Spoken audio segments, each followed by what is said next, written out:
Recent year के NEET के question paper में मैंने एक बात नोट की है कि जोलॉजी पोर्शन कंपैरेटिवली बॉटनी के थोड़ा सा ट्रिकी होता जा रहा है। कुछ एसेशन रीजन क्वेश्चन ऐसे हो जाते हैं जहां बंदे फंस जाते हैं, या फिर कंट्रोवर्शियल क्वेश्चन हो जाते हैं, या ट्रिकी क्वेश्चन भी आ रहे हैं जो कि थोड़ा सा मतलब मुश्किल कर रहा है कि 180 आउट ऑफ 180 कैसे स्कोर करें। तो क्या अब आउट ऑफ एनसीईआरटी भी थोड़ा पढ़ना पड़ेगा या एक्स्ट्रा भी पढ़ना पड़ेगा जिससे कि 180 आउट ऑफ 180 आए। तो मैं इस वीडियो में बताऊंगा कि क्या करना है, कहां से करना है और कितना करना है। तो इस वीडियो में यही बताऊंगा कि व्हाट आई डिड कि मैंने 180 आउट ऑफ 180 यानी फुल ऑन फुल स्कोर किया नीट 2023 में जोलॉजी में। हेलो गाइस, मेरा नाम जिब्रेल है। मैंने 685 स्कोर किया नीट 2023 में। आप मुझे जानते हो और नहीं जानते तो क्या कर रहे हो यार, चैनल पे विजिट करो, जान जाओगे।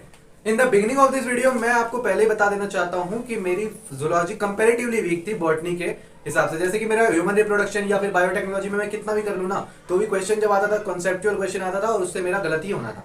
लास्ट ईयर भी मेरे 2022 में जब मेरा फुल ऑन फुल बॉटनी में स्कोर था, जो एक क्वेश्चन हटा दिया था उन्होंने एनटी वाला ने, उसको छोड़ के मेरे फुल ऑन फुल जब बॉटनी में स्कोर था, जियोलॉजी में मेरा 154 स्कोर था। तो आखिर ऐसा लास्ट ईयर मैंने क्या किया कि इस साल मैंने 180 स्कोर किया है। और मैं ट्राई करूंगा कि कुछ ऐसे पॉइंट्स भी बताऊं जो कि अभी तक आपने किसी से सुने ना हो, तो इसलिए वीडियो में बने रहना। तो स्टार्ट करते हैं। तो कुछ स्पेसिफिक चैप्टर्स ऐसे होते हैं जिससे अच्छे कंसेप्चुअल क्वेश्चन बन जाया करते हैं। तो मैंने सबसे पहले यही किया कि नीट 2022 में मेरे जिन चैप्टर्स से क्वेश्चन गलत हो रहे थे, जैसे कि मैंने बोला आपको कि ह्यूमन रिप्रोडक्शन होता था, तो मैंने उसको लिखा, उसकी एक लिस्ट बनाई, मतलब जो जो चैप्टर्स मेरे से वीक हुआ करते थे या टॉपिक्स वीक होते थे उनकी एक लिस्ट बनाई। ह्यूमन रिप्रोडक्शन हो गया मेरा, बायोटेक से कभी क्वेश्चन गलत हो जाता था, और यही वो चैप्टर्स है जिनसे कंसेप्चुअल क्वेश्चन अक्सर आते हैं। अगर इन्हीं को आप अच्छे से कर लो स्ट्रॉन्ग, तो फिर क्वेश्चन गलत नहीं होगा, क्योंकि बाकी आसान वाले तो आप कर ही लोगे जितनी आप तैयारी करोगे। तो ये कुछ स्पेसिफिक इंपॉर्टेंट टॉपिक्स या चैप्टर्स कह लो, चैप्टर्स ऐसे हैं जिनसे क्वेश्चन कंसेप्चुअल अच्छे क्वेश्चन बन रहे हैं। रिसेंट ईयर में भी मैं देख रहा हूँ असर्शन रीजन क्वेश्चन बन जाएगा या स्टेटमेंट वाइज क्वेश्चन बन जाएगा, अच्छे क्वेश्चन यहीं से आ रहे हैं। और भी आप चैप्टर्स इंक्लूड कर सकते हो, इसमें भी कुछ स्पेसिफिक टॉपिक से अच्छे क्वेश्चन बन रहे हैं, जैसे मेंस्ट्रुएशन हो गया, उससे क्वेश्चन अच्छे आ रहे हैं, और साथ ही साथ आपका मेमोरी ग्लैंड हो गया, वहां से क्वेश्चन आ रहे हैं, स्पर्मेटोजेनेसिस पर oogenesis वाले क्वेश्चंस अच्छे बन रहे हैं इधर से। अब देखो एनसीईआरटी तो करनी है, वो भी बहुत अच्छे से करनी है, हर एक लाइन अच्छे से आनी चाहिए ही चाहिए,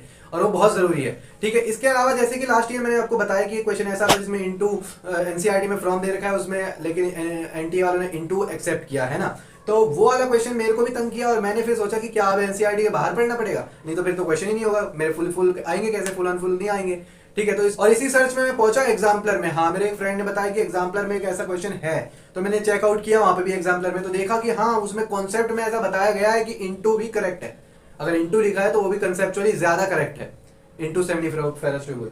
ठीक है, तो तब जाके मैंने एक और अलग चीज करी लास्ट ईयर जो कि मैंने बहुत अच्छे से किया है, वो है एनसीईआरटी की एग्जाम्पलर को। ठीक है, अब ऐसा नहीं है कि एनसीईआरटी के एग्जाम्पलर से डायरेक्ट क्वेश्चन उठा के दे दिए या फिर इनडायरेक्टली क्वेश्चन आ गए, ऐसा भी नहीं है। उसमें से मेरे को एक चीज जो बहुत अच्छे से फायदा हुआ, वो कुछ कॉन्सेप्चुअल जो चैप्टर्स थे, जैसे कि ये, इनमें कंसेप्ट अच्छा बना दिया। और इस एक बेनिफिट के लिए मैंने पूरी NCERT exemplar at least for bio मैंने अच्छे से करी थी मल्टीपल रिवीजन के साथ। और जैसा कि मैंने बोला एनसीईआरटी इज मस्ट, तो मैंने इन चैप्टर्स के लिए जो कि बहुत ही ज्यादा इंपॉर्टेंट थे मेरे लिए, क्योंकि यहाँ से पॉइंट वाइज क्वेश्चन बन रहे थे, स्टेटमेंट वाइज क्वेश्चन ऐसे बन रहे थे जिसमें एक वर्ड चेंज कर देने से काफी क्वेश्चन ट्रिकी हो जा रहा था। इनके लिए मैंने बहुत सारे अलग अलग मेथड से एनसीईआरटी को लर्न करने के लिए ट्राई किया, जिसमें मैं क्वेश्चंस बनाता था एनसीईआरटी में। मैं दिखा नहीं सकता क्योंकि मैंने इतनी गंदी कर दी है बुक बना बना के, क्योंकि मैंने सोच रखा था कि इस साल सिलेक्शन लेना ही है, नेक्स्ट ईयर से पढ़ना नहीं है, और इस वजह से मैंने बुक को बहुत ही ज्यादा बेकार कर रखा है।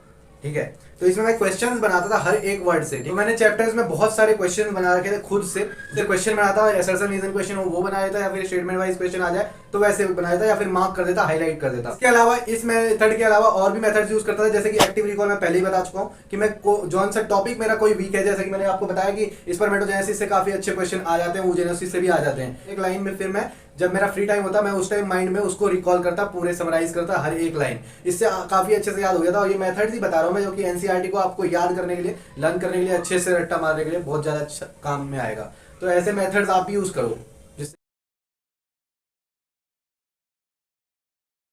एग्जाम्पल के लिए कुछ चैप्टर्स लिखे हैं, आपके कुछ और भी चैप्टर्स हो सकते हैं, उनको भी इंक्लूड कर लेना अपने लिस्ट में कि उनको अलग से और टाइम देना है। इनके अलावा कि नोट्स और लेक्चर्स का क्या इंपॉर्टेंस है, अगर मैं देखूं जूलॉजी को डील करने के लिए, तो मैं बताना चाहता हूं, जैसे कि अगर आप फर्स्ट टाइम पढ़ रहे हो ना, तो जूलॉजी जब आप एनसीईआरटी से पढ़ोगे तो आपको जल्दी याद नहीं होगी। क्यों?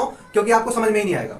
तो फर्स्ट टाइम अंडरस्टैंडिंग बहुत ज्यादा जरूरी है, बहुत ही ज्यादा जरूरी है। तो उसके लिए आपको लेक्चर देखना पड़ेगा, फर्स्ट टाइम आपको अच्छे से लेक्चर समझने ही पड़ेंगे। लेक्चर से आपको एक बेनिफिट जरूर होने वाला है कि आपकी एनसीईआरटी आपको बहुत अच्छे से लर्न हो जाएगी।